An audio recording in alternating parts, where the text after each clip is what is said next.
오늘 주신 말씀 에베소서 4장 4절에서 10절 제가 먼저 읽고 교독하도록 하겠습니다. 몸이 하나요 성령도 한 분이시니 이와 같이 너희가 부르심의 한 소망 안에서 부르심을 받았느니라.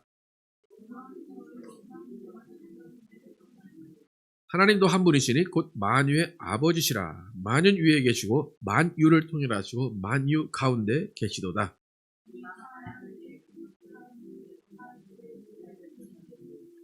그러므로 이르기를 그가 위로 올라가실 때에 사로잡혔던 자들을 사로잡으시고 사람들에게 선물을 주셨다 하셨도다.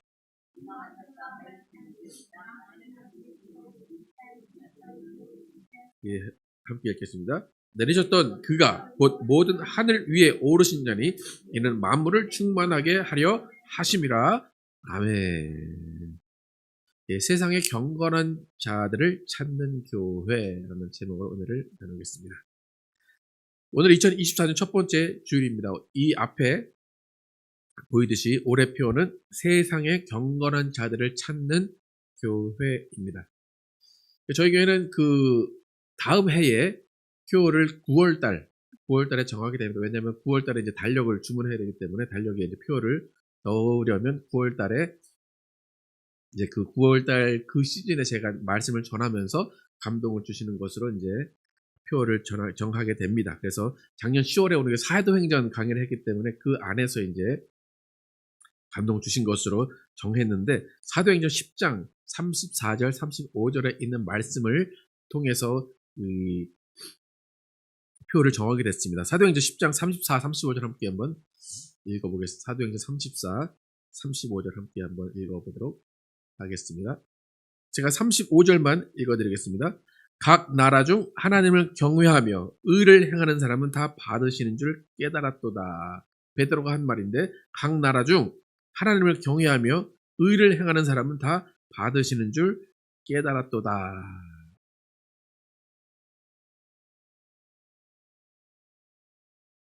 베드로는 이방인을 부정하다고 여겼던 사람입니다.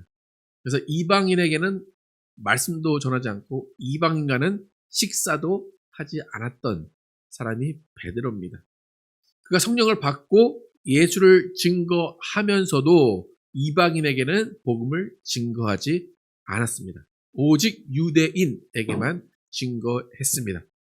그렇던 베드로에게 하나님께서 환상을 보여주시면서 유대인 베드로가 부정하게 여기는 그 음식들, 율법에서 먹지 말라고 한 음식들을 하나님이 주십니다. 이렇게 이방인을 통해 주시는데 그것을 베드로는 먹지 않겠습니다 하는데 하나님은 먹어라 계속 이야기하십니다. 그러면서 하나님이 하신 말씀이 하나님께서 깨끗하게 하신 것을 내가 속되다 하지 마라 라고 말씀을 하시면서 그 다음에 고넬료를 만나게 됩니다. 이방인 고넬료를 만나게 됩니다. 이탈리아 백부장이었던 고넬료를 만나서 그 집에 들어가서 그에게 말씀을 전하고 그의 성령을 받게 하면서 그 다음에 베드로가 고백을 하는 것이 각 나라 사람 중에 하나님을 경외하며 의를 행하는 사람을 하나님이 받으신다라고 고백한 것입니다. 유대인의 사상에는 유대인은 거룩하고 그 외 모든 사람은 이방인으로 속되다, 그러니까 더럽다라는 것이 유대인의 사상입니다. 이런 사상은 하나님이 거룩하시기 때문에 하나님이 택한 민족, 하나님이 택한 백성, 하나님이 만지시는 물건들은 거룩하지만 그 외의 것들은 다 더럽다라는 것이 유대인의 사상입니다. 예수님이 이 땅에 오셔서 사역하실 때도 예수님도 유대인이셨기 때문에 그 사상을 똑같이 가지고 계셨습니다. 그래서 예수님도 유대 땅에만 가시고 유대인에게만 복음을 전하셨지 이방인에게 일부러 가시진 않았습니다. 그런데 예수님이 부활하신 이후에는 이러한 유대인의 거룩하고 속된 그 이분법의 사상이 더 이상 존재하지 않습니다. 하나님 스스로 거룩하고 속된 것에 대한 기준을 파기하셨습니다. 하나님이 어떻게 바꾸셨는지 조금 전에 읽은 베드로의 고백을 기초로 해서 두 구절을 보겠습니다. 15절과 28절, 15절 먼저 읽겠습니다. 시작. 또 두 번째 소리가 있으되 하나님께서 깨끗하게 하신 것을 내가 속되다 하지 말라 하더라. 28절. 이르되 유대인으로서 이방과 교제하며 가까이 하는 것이 위법인 줄 너희도 알거니와 하나님께서 내게 지시하사 아무도 속되다 하거나 깨끗하지 않다 하지 말라 하시기로. 그러니까 이것은 베드로가 바뀐 게 아니라 하나님이 바꾸신 거예요.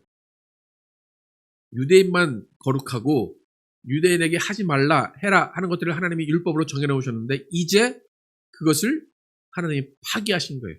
그래서 베드로가 이방과 교제하며 가까이 하는 것이 위법인 줄 안다 하지만 이제는 하나님이 그것을 바꾸셨다.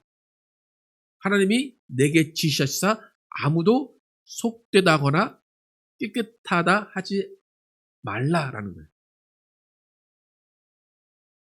그러니까 이전의 거룩의 개념에는 하나님이 택하심, 하나님이 선택하심 그것이 들어 있습니다.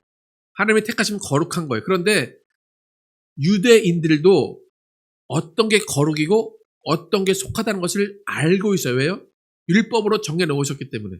이미 말씀해 주셨기 때문에 이것은 거룩하다, 이것은 속하다 이것을 하나님만 아시는 것이 아니라 유대인도 다 알고 있었어요. 그런데 그 기준이 변한 거예요. 그러니까 하나님의 입장에서 하나님의 차원에서는 변한 게 없어요. 하나님이 깨끗하다, 하나님이 속하다, 하나님이 깨끗하다 하면 깨끗한 거고 속하다 하면 속하는 거예요. 그럼 변함이 없어요. 그런데 변한 게 뭐냐면 인간의 입장에서는 그 하나님의 기준을 이제 알 수가 없게 된 겁니다.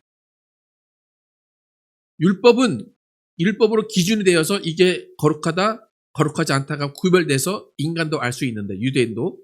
근데 이제는 하나님이 그것을 없애버리셨기 때문에 하나님이 정하시는 것 그것에 의해서 거룩하다, 속하다가 구별이 되는 겁니다.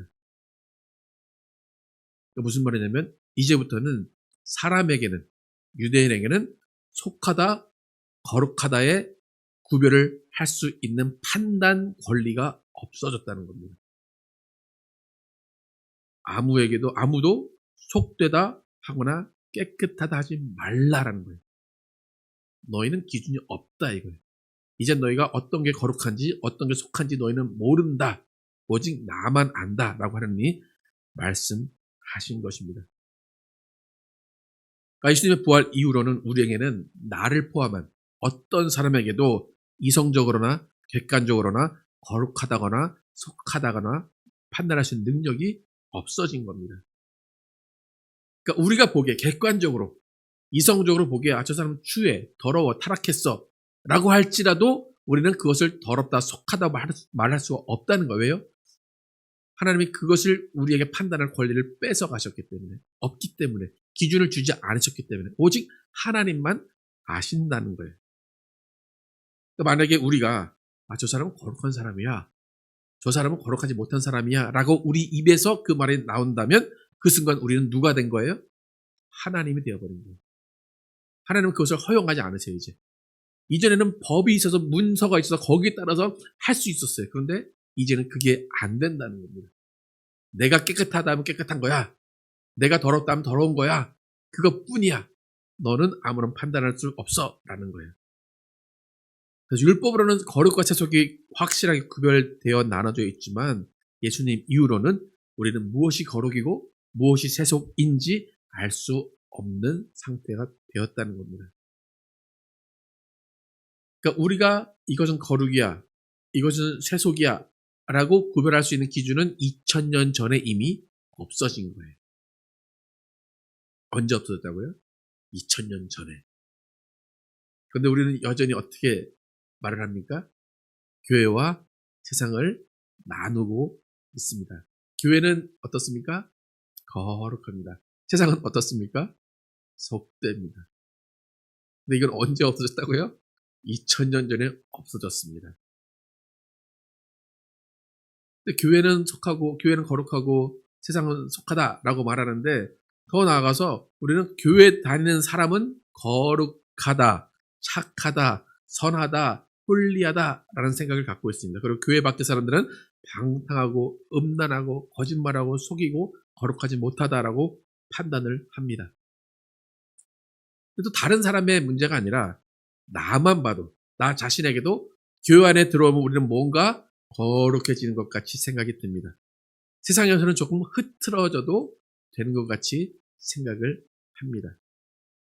그 결과 교회 안에서의 생활 방식과 교회 밖의 생활 방식이 이분법적으로 나눠져 있음을 보게 됩니다.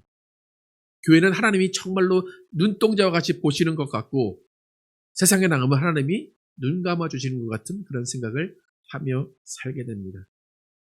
그래서 우리는 교회와 관련된 단어의 처음에는 항상 붙는 단어가 있습니다. 그럼 목사의 직업을 뭐라고 합니까? 성직이라고 합니다. 여러분 교인이죠? 교인을 다른 말로 뭐라고 합니까? 성도라고 합니다. 이거 무슨 물건입니까? 그쵸? 교회에서 노래 부릅니다. 와 노래 부르는다. 무슨가? 성가. 여러분 같은 오빠도 어떤 오빠가 좋습니까? 교회 오빠가 교회 오빠는 뭔가 나를 지켜줄 것 같고 교회 오빠는 뭔가 왠지 따뜻할 것 같고 그렇죠? 그러다 교회 오빠한테 호되게 다 당해보면 이제 교회 오빠를 안 찾게 되죠. 이렇게 교회라는 것은 전통적으로 절로 몸을 추스르게 만드는 힘이 있습니다. 조심스럽게 만들고 함부로 하지 못하게 만드는 힘이 교회 안에 있다고 스스로 자부해 왔습니다. 그 당은 또 2000년 동안 그렇게 해왔어요. 그런데 이 힘은 교회뿐만이 아니라 종교의 힘이라고도 볼 수 있어요. 이 세상에서도 불교나 카톨릭이나 기독교 종교인들은 일반 사람들이 볼 때 종교인은 좀 다르다라고 생각을 합니다. 뭔가 달라도 다르다. 불교라고 해도 그 불교 신자들은 뭐 밖에서 고기를 다 먹습니다. 그죠? 근데 스님들은 고기를 먹는다고 믿습니까? 안 먹는다고 믿습니까? 안 먹는다고 믿습니다. 그죠? 뭔가 그게 그쪽에서는 그게 거룩의 의미고 성별의 의미입니다. 그러니까 종교라는 것도 속세로 지칭되는 세상과는 조금 다른 차원이라고 종교는 생각을 하게 합니다. 그렇기 때문에 교회 다니지 않는 사람들도 종교심이 있다라고 하면 조금 더 거룩하게 살려고 하고 조금 더 도덕적으로 살려고 합니다. 그래서 어떤 종교든지 종교심이 있다라고 하는 사람들은 겉으로 조금 더 거룩한 삶을 살려고 노력을 합니다. 이렇게 종교심에 의한 거룩이 나쁜 것은 아니지만 하나님이 말씀하시고 하나님이 인정하시는 지금 세대의 거룩은 무엇인가 하면 하나님이 선택하신 거예요. 하나님이 거룩하다 한 것 외에는 거룩하지 않은 것이 우리의 기준입니다. 여러분 기독교인들의 큰 착각이 뭐냐면 내가 예수 믿고 내 본성이 변했다라고 하는 생각입니다. 하나님 나를 거룩하다 하셨어요. 그죠? 의롭다 칭하셨어요. 그러니까 내 본성이 거룩해졌고 죄를 질러야 질 수 없는 존재가 되었다라고 착각을 합니다. 여러분 다 변했습니다. 그죠? 다 변화가 되었습니다. 근데 다 변화가 되었다는 것은 뭐냐면 10번 화내는 것을 2번 정도 화내는 것으로 변한 겁니다. 담배와 술 피는 것을 안 피는 것으로 변화가 된 거예요. 근데 중요한 것은 뭐냐면 우리의 근본은 변하지 않았다는 겁니다. 무슨 말인지 아십니까? 바울도 고백했지만 내 속사람은 죄의 법을 따라가고 있다는 거예요. 여러분 인정하십니까? 겉으로는 욕을 안 해요. 근데 미소를 딱 짓고 있어요. 뭐하고 있죠 제가 지금? 봤어요? 들렸어 그게? 우리는 분을 품고 있어도 분을 내지 않지만 이 분을 품은 그것을 어떻게 갚아줄까라고 계속 생각을 합니다. 어떻게 속 시원하게 받아칠까 전전긍긍하고 있는 우리의 속사람은 여전히 변하지 않았다는 거예요. 여러분 좀 좌절되십니까? 아니면 받아들이기 싫으십니까? 우리의 속사람은 변하지 않았습니다. 그런데 우리 자신도 잘 알듯이 우리의 속사람은 변하지 않고 우리의 속은 이렇게 더러운데 하나님 우리를 뭐라고 하셨다고요? 깨끗하다, 거룩하다 하셨다는 거예요.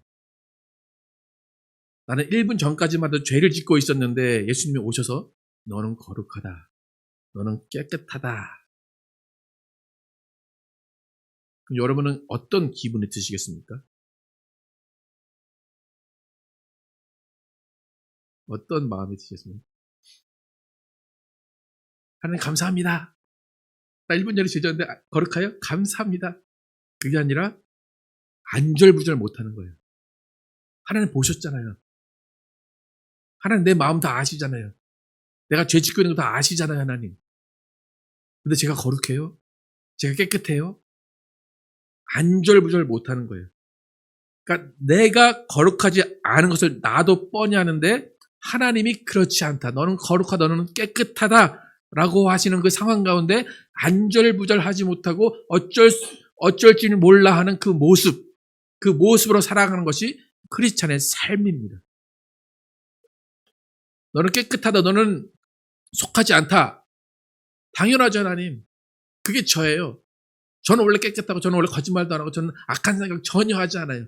제게는 저런 음란한 생각이 하나도 없어요, 하나님. 그게 저예요.가 아니라 나도 나를 아는데 그럼에도 불구하고 하나님 나를 깨끗하게 하시는구나. 그래서 안절부절하지 못하고 정말 죄송하고 정말 어떻게 할지 몰라 하는 그 모습의 삶이 크리스찬의 삶이라는 것입니다. 며칠 전에 최수종 씨가 KBS 대상을 수상을 했습니다. 그리고 수상 소감에서 복음성과 가사를 인용해서 당연한 것 하나 없는 인생인데 하나님의 은혜로 삽니다. 이렇게 고백을 했습니다. 당연한 것 하나 없는 인생입니다. 그렇게 고백을 했어요. 우리도 그런 말들을 표현하는 것을 좋아합니다. 정말로 죽을 수밖에 없는 나 죄인을 살리셔서 그 은혜 가운데 살아갑니다. 그렇게 이야기를 합니다. 여러분, 크리스찬의 인생은 당연한 인생이 아닙니다. 당연히 나는 대접을 받아야 되고 당연히 난 깨끗한 사람이고 당연히 난 의롭고 당연히 난 모든 것을 할 수 있는 사람이 아닙니다. 하나님 앞에서는 모든 것이 하나님의 은혜입니다. 당연한 것이 없습니다. 라고 이야기하면서 원래 나는 거룩했던 것 같이 모든 것을 잊어버리고 다른 사람들을 판단하거나 다른 사람들을 정죄한다면 그것은 하나님의 자리에 내가 올라가는 것입니다. 오늘 본문에서도 바울이 교회라는 것을 강조하는 것 같아 보입니다. 근데 교회를 어떻게 얘기하냐면 베드로에게 하나님이 일침을 가하셨던 것처럼 하나님은 교회만의 하나님이 아님을 알려줍니다. 하나님은 만물의 하나님, 만물 안에 계신 하나님, 만물을 위한 하나님이라고 바울은 오늘 이야기합니다. 에베소 4장 6절 함께 읽어보도록 하겠습니다. 하나님은 시작. 하나님도 한 분이시니 곧 만유의 아버지시라. 만유 위에 계시고 이 하나님 어디만 교회만 계십니까? 어디에 계십니까? 만유. 영어로 보시면 over all, 만유 위에, 또 through all, 만유를 통과하셔서, 또 in all, 만유 안에. 그러니까 무소부재라는 거예요. 하나님은 모든 곳에 계시고 모든 자들을 위해서 하나님이 이처럼 뭘 사랑하사? 세상을 사랑하사. 교회만 하나님이 계신 것이 아니라 만유 안에, 만유 위에, 만유를 통치해서 하나님이 계십니다. 나는 은혜 받은 사람이야 라고 고백하는 것은 좋습니다. 하지만 나만 은혜 받은 사람이야 라는 것은 아닙니다. 나만 거룩하게 하셨고 교회만 거룩하게 하셨어 라는 것은 교회에서 어떻게 정의하냐면 그것을 외식이라고 정의합니다. 외식을 쉬운 말로 뻔뻔하다는 거예요. 위선이라는 거예요. 여러분, 바리새인들, 서기관들 하나님 예수님께서 뭐라고 하십니까? 외식하는 자들이요, 회칠한 무덤이요, 그렇게 이야기합니다. 왜 그렇습니까? 그들은 자신들이 당연히 거룩하다고 이야기합니다. 당연히 죄가 없다고 이야기하고 자신들은 당연히 하나님의 사랑을 자신들만 받고 있다고 이야기하기 때문에 예수님은 그들에게 외식하는 자들이요 라고 말합니다. 바리새인들은 어쩌면 그것이 정당할지도 몰라요. 그런 삶을 살고 있었기 때문에 그런 말을 할 수 있었을지도 몰라요. 하지만 예수님은 그 생각 자체를 파기하기를 원하셨습니다. 다시 말해서 유대인만의 하나님이 아닌 만유의 하나님이 되시기를 원하셨던 거예요. 여러분, 예수 믿으면 당연히 부자가 되어야 됩니까? 예수 믿으면 당연히 잘 되어야 됩니까? 예수 믿으면 당연히 모든 것이 잘 풀려야 됩니까? 어떻습니까? 아까 최수정 배우가 뭐라고 고백했다고요? 당연한 것 하나도 없다는 겁니다. 예수님이 살아계셨던 그 3년 동안 유대 땅에만 복음이 전파되었는데 신기하게도 이미 이방인들은 복음을 들었습니다. 그리고 자신이 있는 그 삶의 자리에서 하나님을 경외하는 이방인들이 늘어났습니다. 그런데 그들은 복음을 듣긴 들었어요. 근데 신앙이 뭔지를 몰라요.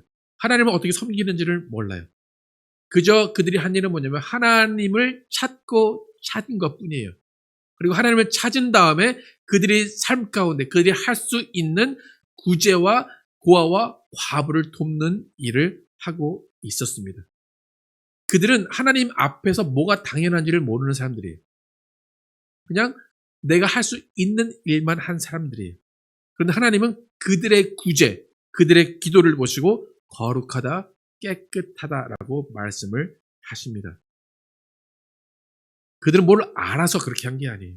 성경을 주기적으로 공부한 것도 아니에요. 하지만 그들은 누구를 위한 체면이나 외식이나 하나님의 칭찬을 받기 위해 한 것이 아니라 그들은 그저 그들의 삶 가운데 주어진 일을 한 것뿐이에요. 여기 하나님은 베드로와 바울과 같은 전도자들이 이방인의 마을에 갈 때마다 세상의 경건한 자들을 만나게 하셨습니다. 그리고 그 세상의 경건한 자들에게 성령을 부어주셨고 그들을 통하여서 이방인의 교회가 시작이 된 것입니다. 여러분, 예수님의 교회는 이방인의 교회입니다. 구별됨과 거룩함을 자랑하고 당연하게 여기는 유대인의 교회가 아니라 이방인의 교회입니다. 모든 것을 당연한 것 없이 빚진 인생, 감사와 은혜로 가득 찬 인생을 살면서 음부의 권세가 이기지 못하는 교회를 세우는 것이 예수님의 뜻이었고 예수님의 꿈이었습니다. 여러분, 다시 한번 제가 질문하지만 여러분 유대인입니까? 이방인입니까? 이방인입니다. 사실 우리에게는 언제 기록적으로 거룩하다라고 하신 적이 한 번도 없습니다. 근데 하나님은 지금 우리에게 어떻게 말씀하신다고요? 거룩하다, 깨끗하다 말씀하십니다. 그 앞에서 어떤 생각, 어떤 자세를 취해야 되는지 여러분 생각을 해보시기 바랍니다. 예수님이 찾으시는 자는, 전도자들이 찾으러 간 자들은 세상의 경건한 자들이에요. 그럼 예수님을 따르는 자라면 예수님이 찾는 자가 누구인지를 잘 알아야 될 거예요. 그 말은 뭡니까?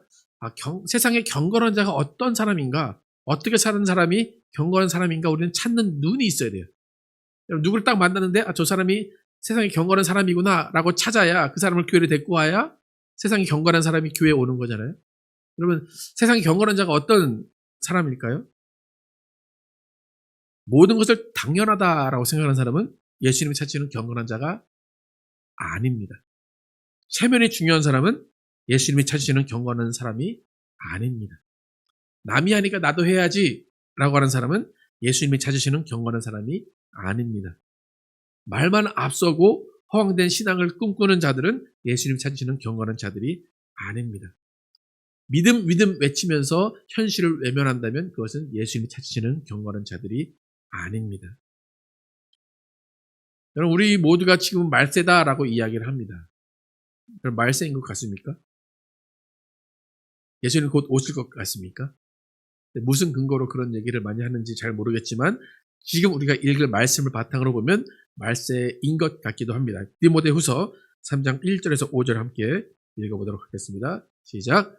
너는 이것을 알라. 말세에 고통하는 때가 이르러 사람들이 자기를 사랑하며 돈을 사랑하며 자랑하며 교만하며 비방하며 부모를 거역하며 감사하지 아니하며 거룩하지 아니하며 무정하며 원통함을 풀지 아니하며 모함하며 절제하지 못하며 사나우며 선을 좋아하지 아니하며 배신하며 조급하며 자만하며 쾌락을 사랑하는 것보다 더하며 경건의 모양은 있으나 경건의 능력은 부인하니 이 같은 자들에게서 내가 돌아서라. 이것을 한마디로 정리하면 흠 없는 경건이 없어지는 때가 말세라는 겁니다. 경건의 모양은 있으나 경건의 능력은 부인하니 이 같은 자들에게서 내가 돌아서라 합니다. 초대교회는 경건의 능력이 있었던 교회입니다. 그들은 진실한 삶을 살았던 사람들입니다. 여러분, 교회를 잘 성장시키기 위해서, 교회를 숫자를 늘리기 위해서는 조직을 잘 이끌면 됩니다. 체면 차리기 좋아하는 사람들에게 감투를 주고 그들에게 붕붕 띄워주면서 교회를 잘 이끌어가게 하면 교회가 커집니다. 그러나 하나님은 그런 교회와 그런 사람들에게 관심이 없으십니다. 하나님은 경건한 자들을 찾으십니다. 바울은 어떤 삶을 살았을까 한번 갈라디아서 1장 10절을 읽어보겠습니다. 시작. 이제 내가 사람들에게 좋게 하랴, 하나님께 좋게 하랴, 사람들에게 기쁨을 구하랴, 내가 지금까지 사람들의 기쁨을 구하였다면 그리스도의 종이 아니니라. 바울이 경계한 교회는 체면만 살아있는 교회입니다. 말만 살아있는 교회입니다. 저는 저와 함께 하이츠 교회를 이끌어 가시는 분들이 체면이나 남의 시선 때문이 아닌 흠없는 경건의 마음을 가지고 섬기는 분들이라고 믿어 의심치 않습니다. 그래서 우리 교회는 예수님 앞에서 자랑스러운 교회가 될 수 있습니다. 비록 제가 일을 하라고 시키지 않아도, 조직을 만들지 않아도 자발적으로 모든 봉사와 책임을 맡아서 하시는 여러분들이 계시기 때문에 하이츠 교회는 아름다운 교회가 될 수 있습니다. 제가 하라고 저로부터 강요를 받아보신 적이 혹시 있으십니까? 안 한다고 뭐라고 저한테 핀잔을 받아본 적이 있으십니까? 아무것도 안 하죠, 그죠? 네. 그래서 우리 교회는 뭔가 척하는 분들 잘 못 계세요. 척하려면 뭘 해야 돼요? 제가 좀 시켜야 되잖아요. 시켜가지고 뭘 하든 척을 하는데 아무것도 안 시키니까 뭘 해야 되지 하다가 그래서 지쳐서 가시는 분들이 많아요. 비록 느리고 더딜지라도 스스로 깨닫고 스스로 성장하는 교회가 아름다운 교회이고 그것이 흠 없는 경건입니다. 여러분, 우리는 속으로도 누가 거룩하다, 누가 속하다 할 수 없는 사람임을 기억하시기 바랍니다. 오직 하나님만 거룩하고 하나님만 속하다 할 수 있습니다. 여러분 자신도 나는 거룩해, 나는 속해 판단하지 마시기 바랍니다. 하나님이 거룩하다면 거룩한 것입니다. 여러분, 2024년 하나님이 거룩하다 명하시고 택하신 세상의 경건한 자들이 하이츠교회에 와서 함께 성령을 받고 아름다운 예수 그리스도의 몸된 교회를 만들어 가기를 축복합니다. 여러분, 하나님이 찾으시는 경건한 사람이 어디 있습니까? 한번 물어보세요. 어디로 가서 봐야 돼요? 근데 이 말 자체도 이분법적인 건데 어쩔 수 없어요. 네. 세상에 가서 여러분은 경건한 자들을 찾으시기를 축복합니다. 오늘 제가 경건한 사람이 어떤 사람인지 쭉 말씀드렸죠. 그 말씀을 한번 계속 다시 한번 들어보시고, 이런 사람을 찾아야 되는구나, 이런 사람을 찾아야 되는구나, 여러분 기억하시기 바랍니다. 베드로와 바울에게 보여주신 세상의 경건한 자들, 우리 눈에도 보이게 하실 줄 믿습니다. 그런 자들이 모여서 아름다운 이방인의 교회를 만들어 가기를 축복합니다. 여러분, 제사장의 교회 만들기 원하십니까? 이방인의 교회 만들기 원하십니까? 지금 한국교회 설교 들어보면 큰 교회 목사들이 지금 하고 있는 운동이 뭐냐면 제사장 나라 만들어 주십시오, 제사장 교회 되게 해주십시오라고 합니다. 그 말 들을 때 저 사람들이 저분들이 성경을 아는 분들인가 제가 생각이 듭니다. 제사장은 어떤 사람들입니까? 유대인이죠. 그리고 기독교의 시작은, 개신교의 시작은 만인 제사장으로 시작된 겁니다. 모두가 제사장으로 시작됐는데 제사장 나라가 되자, 제사장 교회가 되자라고 지금 강조하면서 모세 지팡이를 막 만들어서 이렇게 나눠주면서 그런 일을 하고 있습니다. 거꾸로 가고 있습니다. 예수님이 말씀하신 음부의 권세는 체면이나 허례허식이나 남의 눈을 의식하는 것이 아닌 오직 하나님 앞에 겸손히 하나님이 속되다 말하지 않고 거룩하다는 것을 그냥 하나님께서 인정하는 것을 인정하면서 하나님 앞에 모든 것들을 맡기는 사람, 그 사람이 흠없는 경건의 삶을 사는 사람입니다. 하이축교회는 음부의 권세가 감히 적금도 못하는 흠없는 경건이 가득하고 흘러넘치는 교회가 되기를 예수의 이름으로 축복합니다.